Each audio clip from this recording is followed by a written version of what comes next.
ഇറാന്റെ ആക്രമണത്തിന് മറുപടിയായി നേരത്തെ ഇസ്ഫഹാൻ മേഖലയിൽ ഇസ്രയേൽ ആക്രമണം നടത്തിയിരുന്നു.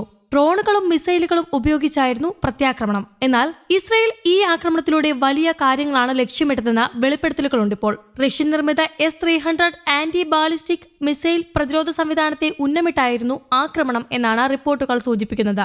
അതേസമയം മിസൈൽ പ്രതിരോധ സംവിധാനം ഉപയോഗിച്ച് ഇതെല്ലാം തകർത്തു എന്നായിരുന്നു ഇറാൻ പ്രതികരിച്ചിരുന്നത്. ഇറാനിലെ കുട്ടികൾ കളിക്കുന്ന തരം വെടിക്കോപ്പുകളുമായിട്ടാണ് ഇസ്രയേൽ ആക്രമിച്ചത് എന്നായിരുന്നു ഇറാന്റെ പരിഹാസം. 2016 ഇറാന് S-300 വ്യോമ പ്രതിരോധ സംവിധാനം റഷ്യ കൈമാറിയത്. അതേസമയം ആക്രമണം നടത്തിയത് തങ്ങളാണെന്ന് ഇസ്രയേൽ സ്ഥിരീകരിക്കുകയോ തള്ളുകയോ ചെയ്തിട്ടില്ല.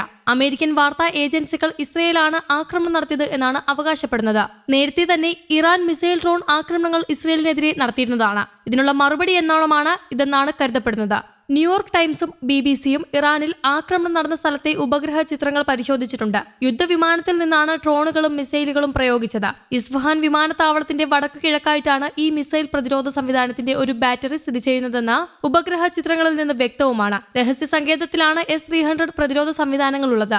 ഗൂഗിൾ എർത്തിന്റെ ഏറ്റവും പുതിയ ചിത്രങ്ങൾ പ്രകാരം ഈ പ്രദേശം ഇപ്പോൾ കാലിയായി കിടക്കുകയുമാണ്. S-300 പ്രതിരോധ സംവിധാനം എവിടെയാണ് ഇപ്പോൾ ഉള്ളതെന്ന് പോലും ആർക്കും അറിയില്ല. ഇതിനധികം ദൂരെയില്ലാത്ത ഇടത്താണ് നതാൻസ് ആണവ കേന്ദ്രം സ്ഥിതി ചെയ്യുന്നത്. നിരവധി വാഹനങ്ങളും റഡാറുകളും മിസൈൽ ലോഞ്ചറുകളും മറ്റു ഉപകരണങ്ങളുമെല്ലാം ഈ പ്രതിരോധ സംവിധാനത്തിലുണ്ട് എന്ന് BBC റിപ്പോർട്ട് ചെയ്യുന്നുണ്ട്. ഡ്രോണുകളും മിസൈലുകളും ഈ പ്രതിരോധ സംവിധാനത്തിൽ പതിച്ചിട്ടുണ്ട്. ഇറാന്റെ പ്രതിരോധ സംവിധാനത്തെ മറികടക്കാൻ ഇസ്രയേലിന്റെ ആയുധങ്ങൾക്ക് സാധിച്ചിട്ടുമുണ്ട്.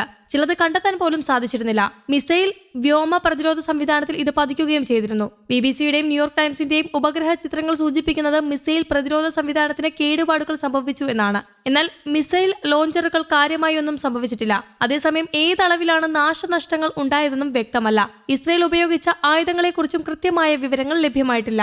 കൂടാതെ ഗാസയുടെ തെക്കൻ നഗരമായ റഫയിൽ ഇസ്രയേൽ വ്യോമാക്രമണത്തിൽ അമ്മ കൊല്ലപ്പെടുമ്പോഴും ഗർഭപാത്രത്തിലുണ്ടായിരുന്ന നവജാത ശിശുവിനെ ജീവനോടെ പുറത്തെടുത്തിട്ടുണ്ട്. യുദ്ധത്തിൽ തകർന്ന പലസ്തീൻ എൻക്ലേവിലെ പുതിയ ആശുപത്രിയിലേക്ക് മാറ്റിയ ശേഷം കുഞ്ഞ് സുഖമായിരിക്കുന്നുവെന്ന് ആരോഗ്യ പ്രവർത്തകരും അറിയിച്ചിട്ടുണ്ട്. കുഞ്ഞിന്റെ അമ്മ സബ്രീൻ, അവളുടെ അച്ഛൻ ഷൗക്രി, 3 വയസ്സുള്ള സഹോദരി മലക് എന്നിവർ ആക്രമണത്തിൽ കൊല്ലപ്പെട്ടു. കുഞ്ഞിന് അവളുടെ അമ്മായി സബ്രീൻ എറുഹു എന്ന് പേരിട്ടു. അതിന്റെ അർത്ഥം സബ്രീന്റെ ആത്മാവ് എന്നാണ്. തങ്ങൾ അവളെ രക്ഷിക്കാൻ പരമാവധി ശ്രമിച്ചുവെന്ന് അടുത്തുള്ള ആശുപത്രിയിലെ doctor Ahmed Fawzi British broadcaster Sky ന്യൂസിനോടും പറഞ്ഞിട്ടുണ്ട്. അവൾ ഗർഭിണിയാണെന്ന് തങ്ങൾക്ക് മനസ്സിലായി. കുഞ്ഞിനെ രക്ഷിക്കാൻ അടിയന്തരമായി സിസേറിയൻ ചെയ്യേണ്ടിയും വന്നു. ദൈവത്തിന് നന്ദി, കുഞ്ഞിനെ രക്ഷിക്കാൻ തങ്ങൾക്ക് കഴിഞ്ഞുവെന്ന് അദ്ദേഹം പറഞ്ഞു. ആ സമയത്ത് പേരില്ലാതെ കുഞ്ഞിന്റെ കയ്യിൽ ആദ്യം ഒരു ലേബൽ ഉണ്ടായിരുന്നു. രക്തസാക്ഷി സബ്രീൻ അൽസ്കാനിയുടെ കുഞ്ഞ് എന്നായിരുന്നു അത്.